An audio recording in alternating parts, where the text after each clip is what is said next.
Ole, Geronimo channel here to te in Zavain Chibai Ole. Hey, Kabula hianin tlangval pakata chua. Tungia ni hi saifi vak ngain kasela wa amai ro chu nimina piang ten lo omtakin Vanlalsailova ni ya lengzem hla sachin tuna hi chuanin rongbol tu poimo tak ram chung le ram pona pathian mihman tak tu sil tu lar tak te po han te taila. Hey, tuna hianin aizola om lai kan nang fu lo maya in kom na hun chatak te min siam sak thei don ama sain selo in kom na hun min siam sak awangin lom thu kan shil ma sa cha te pokalom o aizol hianin hei kain tong fu lo maya lom khop maya i om lai te kan nang fu a in te ange foreign na zin le na tur hai vai te hi ne mong bola han so le na tur hai vai te foreign min som thawa USA abikin March la April Carvela ong thleng thla le lam tia masela ni kum lampang kan jin kha ka jin lup tuk khan kei ma lampang hi te min ti chaw ne lu tuka tun thleng hianin kariru hi ala har film theilo ala har wang theilo in ti te hian ko omni ka sia chaw tong khong lup tuk hi chu lo thalo vek mai hi lo nia rong bol na po hi rong va bol lutuk ai khanin pathian ne na in kom na in biak na in po na in pol na thani na sat hi lo poi mo zo ka arong bol kha ka soi chian ni lovin ta da diam ni lovin hey nikum lampang khanin thathum ka zu oma America khanin tual chu thona khanin kan thlok ring mai box sia mi te chon America rama kan kala hlim takin zuk enjoy tura min ngaya se en zuk hlim na kha chu engi mo chin chu om ve amara chu ai chuan hemi hi cruise zonga nak tuk tu ka chu state a jong ka thlok thlanga tuk zana tang cruise ka chang ti hli deuh khani ya ka vlog na chur kan online vela and downtown ver kan han vlog ang chi kan fan na kan wang ve wang ve sam manani khat yan ti lo khat chu to shani min da na hotel le mi mal ina khan kan rong bol na zan lam an zo kha chon chun lama lo chang nep nop nen ke phe chu sightseeing ko ka pe thap lo fo china tin chui pia lama mutam kha ka duwa tin engen di fitness club lama te tuisa va in chi te va swimming va ti le zoi le exercise va lak te khanu ka ti zo ka hela ya TV vela kan mua sabram mun nom lai de te fan ti a po ang ka vir lem lo tum thum kan kal na te lo ni to boka chin chang ziarang le a feeling sakha kan ton dan kha thar rom to lem lo bok nen khan tin karam chung engeni ka thei ang anga hun tam zo khan pe ve te po hi chak chin kanaya tur ti chin po kanaya tin thalai puala tur kum hi tinamone camping nei te po hi kari ru hi ma chuwangin foreign lampang hi chuanin kimren gun bul mi mio kholom dek mai kholar dek mai khianin mizo Christian Fellowship khompi pakhata speaker tu kania chu ka thlok chonga ba chu tuna takhi chuanin ran su ma lui pe deu kal le tura min som na po hi keima du thul du thlanna in nga chinom tho wangin tlem chuanin ka ngai to na kan mang de hlek ang kan tiani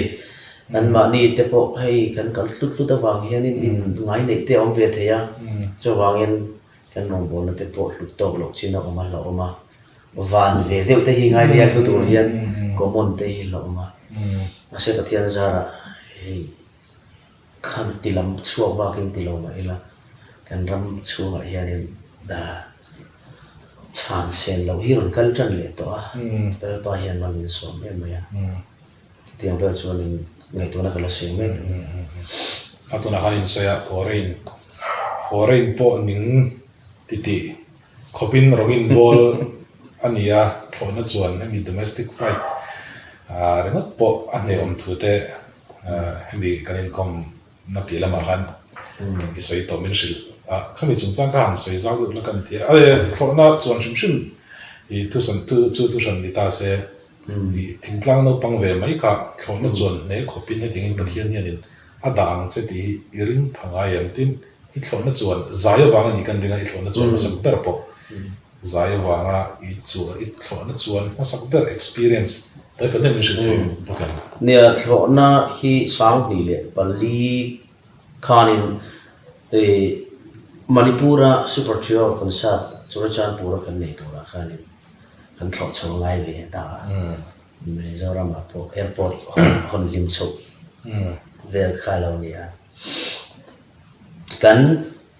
in tram khop mai ke ni thian pathum kha zaya le ke le roba ta kha sut have ka u kan tia sut kan nei ang kan hata ni kho khalum em maya zain sut sen ke na dum roba ta na pol khani security check kan han pal tlang te kha an retract ta min ban party enge te very lovely really again te tu zo per kan nge ni mul zian kan nui hi za khop maya ti ang ken phan lo sin an ti min lap sak boka ni khain an tilia nge ni hei tilia lighter anda secret te kha am boka ni khanin kan ni chul maya kan han chuanga an kam chia ti khan mi vura thona khatle men tlante ta thidan let buta kan ti laude wa kan en le shu mi le vura te khan Imphal airport kan thling chawal lo ke sur maya ke ni airport ai jan lo upa boka at suat clear na le no na zaya la ma chak tlat maya vana pa whole stage ai te chon lo na lo mania boya kan lam no ka chak tlat te apanan phar hian a ke nang tling phaya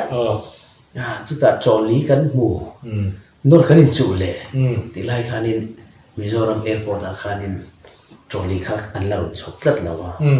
chuang chuan ka soi suan lo chuan choli om tlat lo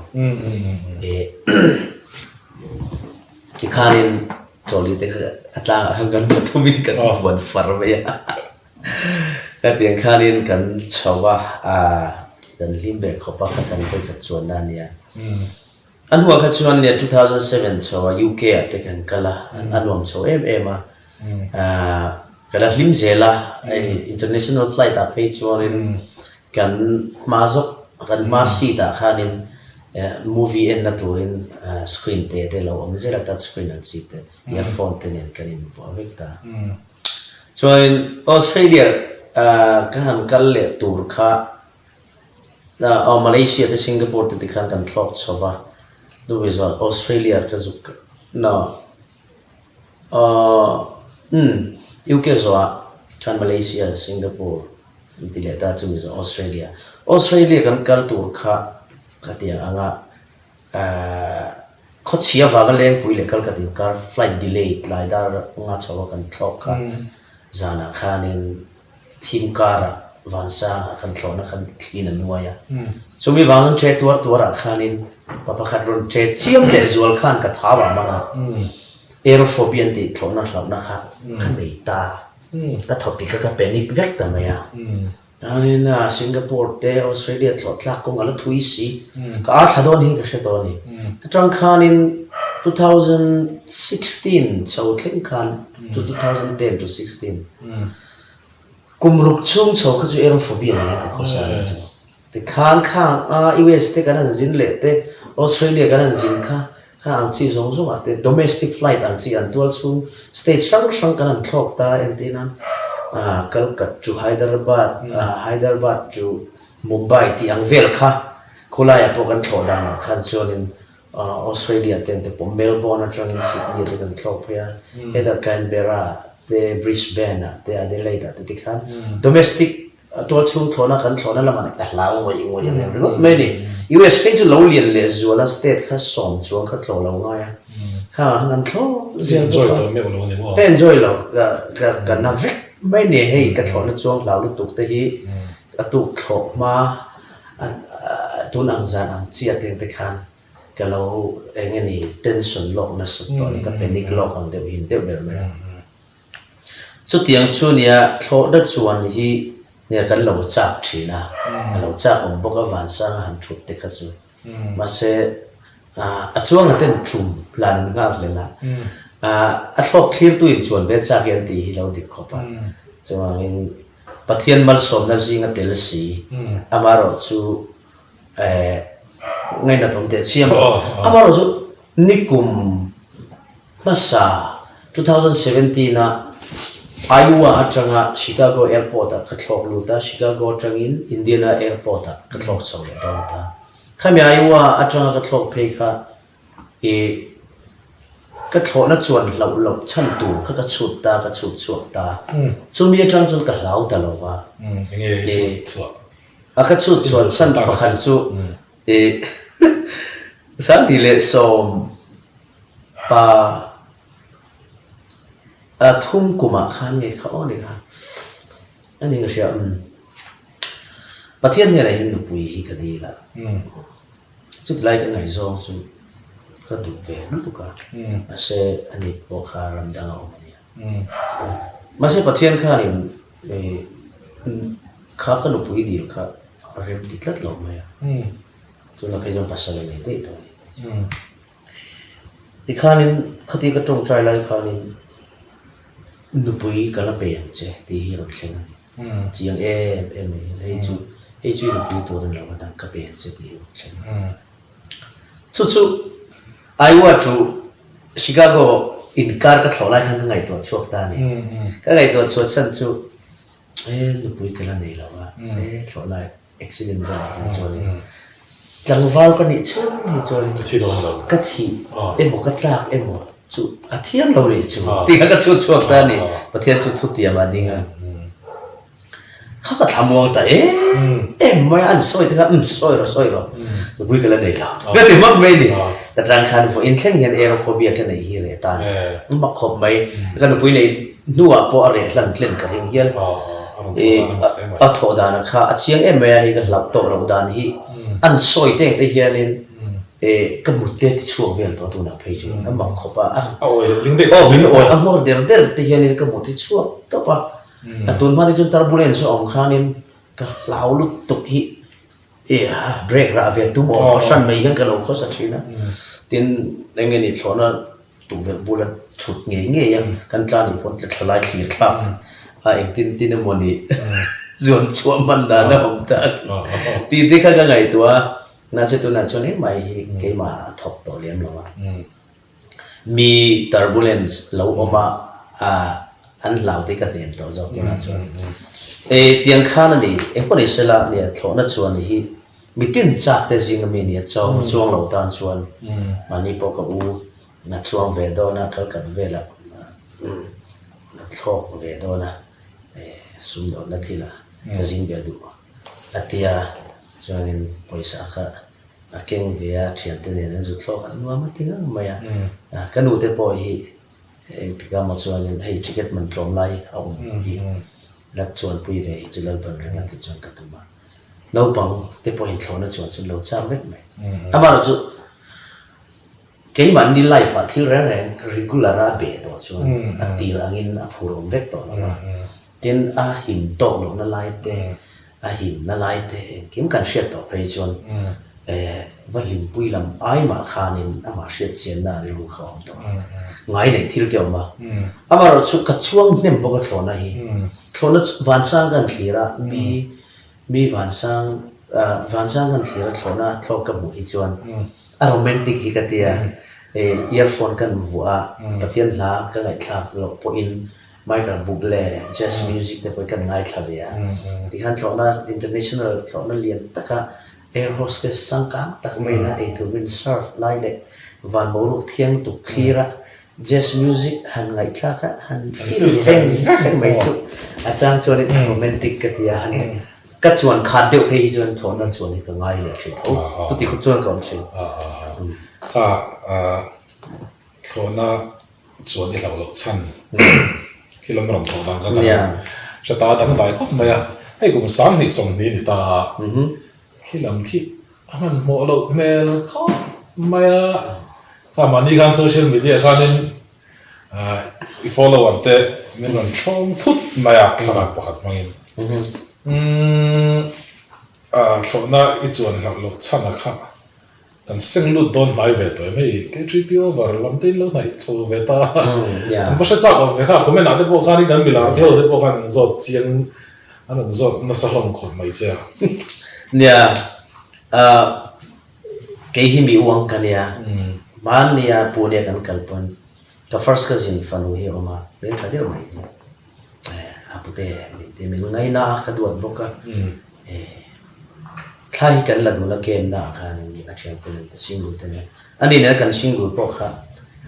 ti ru ka ma na la gen ro mi hian ka bian lu mon ti che zo sa pa min chon le nge ka ya ani kha zu khopa ti khan ka da ta kha tian khan in an lo chol nge bo ka comment zo na min fiam na ver ti kha ta ba ba jan po kha khati lam hoi de thawati kha kan lia ka thian du tak tak no pan lai changa ka faru en na nia den khanin thil ka kai han kan chai ve mai kan chai kan wang vel mai mai nia chan chu chan ni chuanin gameplay ve te poi gan bo ruak 100 tur an sem al ve le de te poi ngai ga no senior ve ta chutia ang rilru kan khovela mi han fiam te hi mi pon min fiam na sabok an on ve a no pui hi chu nei chu ka hun nge me kum thua chuan amaro chu pathian hi lo thu khopa abraham chung cha khan pathian thu je kan buwa man mo le ka kumin achal del ta ti wanga abraham ang maya sari lo rai ngot boy nu la ka falo shin tu ngot ang ta deu khan mi bul ngaya mi mamo to ti wanga an lo fom ve ngot akha van lam rem ruat ben kan lo chel pal ve lo ma chuang chuan right time right person hun dig le mi dik kha pathiana wangin kan ma chu ngai ka tia zong lo kan ni lo ka zong ve renga amaro chu hei mitin te hianin hei ka du pui che ti hi chu kan nei ve kan ni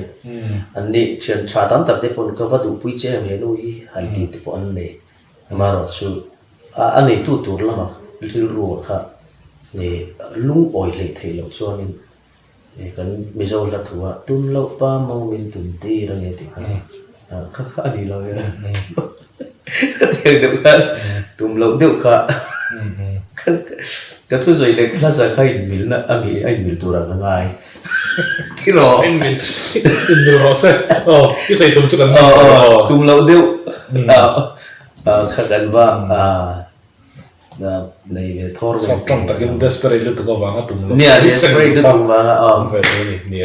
tin pressure na mi puya hian ngem ni kan pui nei har hi an chung kon tal boi nge ni mi an no lui me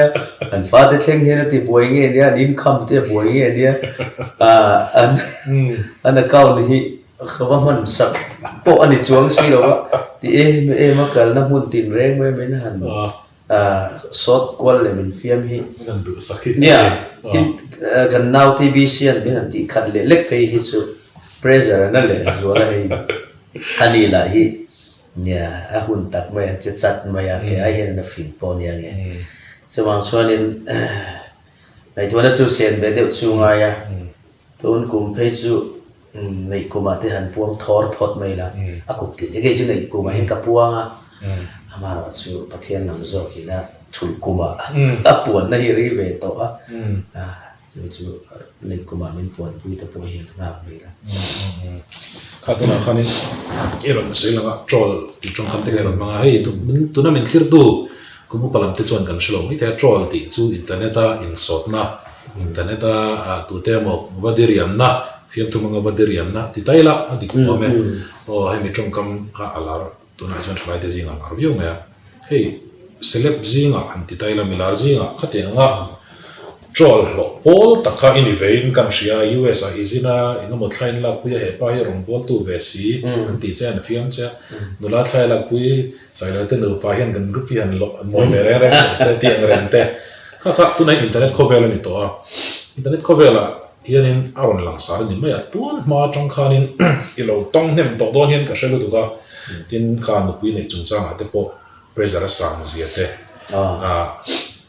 ma na tongin iron lar tira tongin isamiti phir chok tira tongin korseni ha chok chan tirvera tong khanin mi enron lo reng rengin iron khosa chawa iron binge iron salient chawa ti maina hemi mi pui social na te mi pui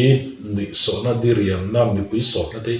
ingin nge ilo ton sam thin social media abikin social media mi comment na te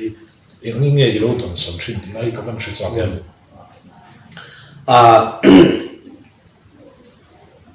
thil tam tak hi chu anange maya thil tam tak hi chu ni mai mero sakti thu po wa in house show a khan ka sui to a mi min be na zong zong hi kan la serious chon kan film ve man don lo wa chu wangin me na thak chin kan nei hi ngai lu tu kan nei thu tak la tak kan la zel chuan kan film man don lo wa ni tin karilwa om thin chu an ri lua yang kar khat ka chanchin soi an pe phot chon an tai ma via wangi ka tia chuanin machine ina kan beng vir to ziate beng chak na le mit chak na hian chin lem nei lowa atlan phili zi ka sia so wai mi pakhat chanchin a hian ni khat ba hi kan in sorbing pe lo ti ka sia chumi ni khat nuwa re le mei tur kha lo na pui lo dan ka zong ta ni ka en ve re ngam chon na so sang chi hi ni chu ta karil ro om chu ten ka en mei mei a karil ro chuanin comment tam takhi ka chia comment za som kwa hi min tran an ni hota za som kha lo koi ve chin pon omang tin he la ya fiam thu ni si thu khatak mang sia menon be na kha han en khan fake ani ti khami pa ngai nan she thawa ka career ti che khop le ka rong bol na amin som tui amin som lo pha khop le ka zaum na ti che pha khop kha om lem lo bo chu wang chuanin keima chanchin kal tlanga hlip na lo zong tu kha chuanin adu ang zong alo ti alo lim pui ni chuan atan mal som na khali pakhat ve thawe a ti zong khanin kala kha angai ti ka sia tu tiang zong chong ka koi her china the likers sang ni chong an mu te kha comments zali zangan mu te kha an lim pui ve a mi tan mal som na kan lo ni ti mai lo ka chu achan chu ka zaum na ti che phalowa ka rong bo na kheng che phalowa an ni khani ka chanchin mangin an post te lom lo turin fake news an siama fiam thun tho ve ka ngai ve chuanin hey mi chen khat kan fans ru kol tak tak te ro lo la na pol screenshot me wa min ron thona engi ngai dan an va ti deu che ve ron ti hin tam ve a thang ho te phe kha chu again ni acha phe chu angai lu tu ron thleng te phe chu ka download sak chuang lo asan chu en phe ke en sak chu lo reply chuang lo boka an lo na ve ni maya tin thon po hi kan chu po ka se lo wa ai fi por ma zang mo tam tak hi chu kan shiat lo wa kan nat lo hi om kan shiat chu ni lo wa thim de wa kan om mai kan shiat chu de ro hi chu om til serious lu tu case profile the na khop til chu om ta ya mas kan shiat chu ni lo han en ring po hi chu uan over ni uan uchwa kan ni kan ti tur ang chi te chu min thon lek lo se lang an lo chang ve ma thina kan fans te po hi chula ya chuanin ke ma zo ka hi chu a rei to do in choli hi tu na phe hi chuanin mi tam so ri ruai hianin thil thar ron chu alo phei chuanin a common to ngai ven te chiang ko hi ro to chuang lo a tira ri loi kha a ri loi to lo kan soi tu zo ko chu kan hanin trol ve tak na hianin midang a en tu te hian thil thar dang hi an zong le zela min zon san ma lu tu chu wang chuanin a hit chu nga re lo me thin rim nan chuanin a hom ka ti ani la hi nom tiang lar hi chu nuam lo ai nuam a keng tel tama kong tin re ngai hianin tin an na va zongila mi va komila mi khuwa va zinila rong va bolila mi ina va lengila program va tel ve lekila kima mi notice le ngai ven le biak that le za der le tinga kan ti ang du sak kan lo anuam lu tuka amaro chu mi kar chu tiang hun lai taka chon thir bi te bi kan fam kim lo zong pol karin angani lo ti tumri ru pol anom veren thoboka chu wangin tran mare ro chu nga ya hoi hom maranga ya ti tian smart maranga ye me maya enge kp hi chu mi approach ma sa chi zia nei ka nia mi ka mel shia te mo mel shia lo mo han nui sek ma sa chi te eye contact pop ma sa chi le a chi bai pop bu ma sa chi ang de mel shia te pe hi chu han approach ma sa chi pan ma sa chi ka lo nia chen khata phei chon mi hi ka tilai ma zo ke mo ti tur ka ni min shia mun le anan ti tur te aler ner mangi ti tur ang chi te karin I'm the cheap anti to kopa fine open le va approach me hi kazia hi no oma amaro chu an mani ka mi fingan ni chuanin ka thil ti kha atha ka chuan ngai karing lawa e nge ni in du lo zia ni tur chuan ka sia then khat chuanin hei in vong le in khar khip tak mai in ti za om ve deu boundary nei deu mi kom za om na sal lau deu a in ti nge ni tura te po min ngai thiang chu bang chuan rala min hu ai hian an bula ka omin ka che pa ngain nge ni kan ti tiang e normal deu ka khosam ba ya lem chan kha ka thiam chi ni lo wangin ka life kha ka short up a chu apom le pom lo kha chu kar an ri ru ka thu ni to lo wan ngai da ma sela chung kara chuanin chet phel milo zong polan omanga den chen chon agri nine ko man pon ti theyanga chu tiang vel chu I khami mi she kan hona khovela khan in ven mar ngai lai chu ama ase from ki na khovel tu taka mithiam te point pencil hora no ren dai an tiang de kan from kim lo social tu chu kan on phone mase kharnan lar lo ai chon lar tong kam bang tai la ai lo nuam jok ne nge e ka ti china mi she lo la to nen phai le nga hen bu phurin kala kho sa nei don chu nia ai zo la te kan om na chance te alo kwak lem lo phei chuan classic thlai te nei in classic ka kan classic thlai le ta ni pui line ni pui thlai lo wa ma bul vuana lo tho mai tur ka kan ni mela zirna lama chu ti taka mithiam thei fa le mi thuam ka lo ni bok lem lo ne chuang chuan in headline ai zo la kan le kha zirna kha lo lo chamta ni ila helama omna tur le hunrem chang kan nei lo chon phailen ko samai tur kan ne ai zo la po omta po ni ta ni ila engen ni nupui kan mu chun ang te nein mi in hoi lo in berle zualin thil sum mu the na om ang luchila ko samai tur kan ni ta ni ta chuan in tun anga kan din huna kan thian tha kan ngai ang ti kan ba thian phak yar lawang chon kan cho na chung kwa anga te hian in min som tu le lo ei sam lo ti ngoi tu te hi kan thian ni phangai lawang tin chu tiang zelin atam lu tu khami advantage chalam ka chon advantage kan ko zo ka hi da atha vel vek ani kha tu na hanin iram soi langa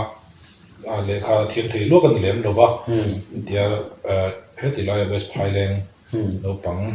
ron ye thin kang no pang Vanlalsailova le ka thiam thei tak ni lem lo chu tianga ti mai la zirna sang tak po nei lem lo hi personality hi mai sana kan personality hi a thang em maya chu mi poina an fakna che izai pi lama mi na an fakna che nang mapani ton fok to karinga personality thak ineya mi officer wal hozi na po ni se zapiomin ongai lo sai hoi chu in kil toi ang pon ongai lo wa he ti lai mi nim noi nung berbula po om se amani ngin om thiama kami personality thatak mai kha ineya nang mai ni bi khoi tanga ine nge ni rin ya chu ti anga min lo ngai le min lo share min lo mu ve ni chona lo om phu lo thil in fakna te po ni ome amaro chu ton shiat experience kan nei le kan environment kan ba khosakna khovela zir hian mission ji hi lo dang lam boi thei mai ni thingtlang kan om lai akan mi zia le aizol kan pem nuwa kan hoi herte rilu put mang chu alo dang lam dek the ni thingtlang pa fing ti vial po kha khopu ya ron kalta se thil ala hriat lo zia kha aron mu cho ve the ni so ron om ta wang se an hon hu chuan a kho chu mi pui de kha azu mu bol vi ko te le thong da ni chu mi om zia zo chu khen chi na zira rilu put mang le ti du zo le enge ni ngai na zo in thak dan te nun phung man dang sim in thak kheng dan hi lo om le ya ke po kha ti mi in na min han she cho ve ta kha in len te azim tu te chim tu te le chu na mun sang autograph ang chi te le cho ya min som tu mi chang kang tak khover te le min hoi hung ber khover khen khan min lo kim phian me lal pasara it te ang chu wangin kami ma chon ho kha an level kha kim vel ve ka kami mang khan in kan mun po kha in adjust sangai he ya ka chong try to ani fin na ka dira ni solomon ang deu kha ni chapau lo na turte mi chong kam tha ka biak dan turte million bula om dan turte mi har sabula om dan turte kha ang chi sang kha pathian khoi na zara chong try na mangin keima kha engeni lalpa pon min siam fel fai ka tia tin chu mi piala ma chon thingtlang chu kan lo ni sim hi ka ta na lu tu ka asan chu thingtlang akan kalin kan thlen na khovel thingtlang a khan kan seiling na thingtlang ani wangin kan va in barlu thiam man mai ni sathiam kan sathiam man mai ni so khopuya kan han oma khopui nun kha 98 train aizola kalo chanta cho khopui nun kha kalo temsil to ka experience to boka cho nin khata omdan khan tura kha kain adjust le ngal mai ni so ale lam sai ta khanin katan har sat nam lo so hey rongkaran bon hu pre jon han tlan deu do lo kila thingklanga Sunday school hall te committee room te vestry te khati ang chi khanin kausani na riak tur min ti na chuat lo silpolin pha chu kan bedding pha te kan han mu lo pa chu thleng do zom chu nga te an nuwa foreign kan kal ya sabram te kho sabram te hotel chabel bera kan thling le le sa in mimal in chatak taka te katan him enozo makhat hei hi chu anum zo khan ti mu tui zo ni omai lo asan chu apani ni khan ka experience awang khan USA tra ka ho chi a thingtlang te te a ka jin po problem ka nei lo siam tlat to khalaya khanin ka ton shit awang khan keima kha ka thlen china in adjust te turin kha va chu le ton shit na khan pathiana thangin fin na le chel na le adopt theina ang chi khamin pen ni pom theina ang chi chu wang chonin hemi ashim shimin keimani pathian bible pathian chi hi fin na ni tia jacob azia ka po fin na tla cham tu chon pathian he na ui le ren lo ka petu pathian he na deal ro se ti me so wang chonin chong try tam hi ti tur om anga moi lo hi a huna zir hian tharau thiang kal tlangin minun shin mai ni te hian ka shin na chang chon tin keima sim mai hi thian mai na chi te hei ze thu thiam vak lo chi te boundary nei te omi ko thiam lo te kania nè million bula ông tai là ram phơi tua một official mo bula ông ta ni là anh mà ni ina min look down tur ông ang je nei ka tum lo bura chumi tur tan chuan in amuna kain adjust ngala mi har sa ho tle ma khosa in ngai tlom tak tak har sa tak tak ho bula ông ta ni ila ke ma min kabula an oma feelings dig low in ngai tet na emo min za de na emo in thashun na ang chi in ngai thang tlom de na an nei ka phal lo so bang chuan an level puya o poison zong nen ti dang lam ngal vek ka duwa an choi da na e ka duwa an in fiam da na in fiam ka duwa ka dara min ko cho ko nga ka duwa so tian zen in khalai a khan katan problem om lo shim ka van nei lu tu tum lui ka ngai lo so thing tlang chu ka ni na te po na satakin min shin sak nei pon ka ngai tin la song kan sak lai mi chitan kan lo ma chon nem to na za khan enge mo china chuan hom cha hau lo huna kan hoi hom lui ngo photo na te po kami zia ti lui ngai lo vin ol samde na lo bet ve to te po ni ka sia chu ti ang chia chuan in pathian khong ina ka donga nung chang moi bere chu ka in ti lo amaro chu problem chu ka ni vakin ka shelo karil ro om zo chu chen khatte enge moni via anin sha chin mel le chezia ka bu hian amak hi ka ti sok china mi hi ka thian chen khatte chu khami ka chu kon su in ti thang lo me me ti te in oma amak ka ti deu zo chu mission ni lo mi enga tinge ke in ka mission puya ramri kham ka na ya in ti thang tlom in ti chi anti kha amak ka ti ta ni ngai tu wang wang china o ka in ngai san ai ma in min ngai san na kha lo ma in ngai sang lo bai la aman min lo ngai sang to a min kom pha nia a in sia le a thian te zinga ka mi la tel a lim ve zia kha kata na thu ka lo om bi chu na re ke ve te lul kha an thian dia min han chuang ve kha ka chaw bul han en kha nin thitlang tlang wal ve mai ka nia nge ni pol som pa ni kan zir thling sa ma pathian khoi na wangin midang ang bokin kan laina kan ho thling ve ta kha nia so wang chuan thil bul han thlir kha nin mi tu ma hian in chuang thei ka ni lowa kom du zong select chi po kha ni chuang lowa ma se mi thalo la ka chuan kan film khur chu ma ya tin min ti ming che thei tu la ka chuan in thia film thia po ngai thowa chung kho ve la chuan in pathian ro na film na di la tal ngai kho mai ka ta na khan se ya khang se zong ka he ta leng zem sa I chu lai point pathian kha ilo au viau to fin na te po lo til ka ti ang chung si khanin en tianga pathian kha han mo le thar le nei nia I pian thar chok da na kha hei tv ate jong kan fo youtube ba hian ma ta ka khami inon din thlakin pathian in mamo chho lai bor ve la kha mu turi om vak to lo ni ka chang thar jok te hian kan thengil le kan thengil men ti te lo ma kha khaminan shilera leng zem sak lai po pathian ka tiang khoba benasa si kha eng tianga pathian han mamo le han be le chiang ne nia ta lai bor ve la ka zot hian chen sang thian ang chu nia leng zem hi ti sa thilan ya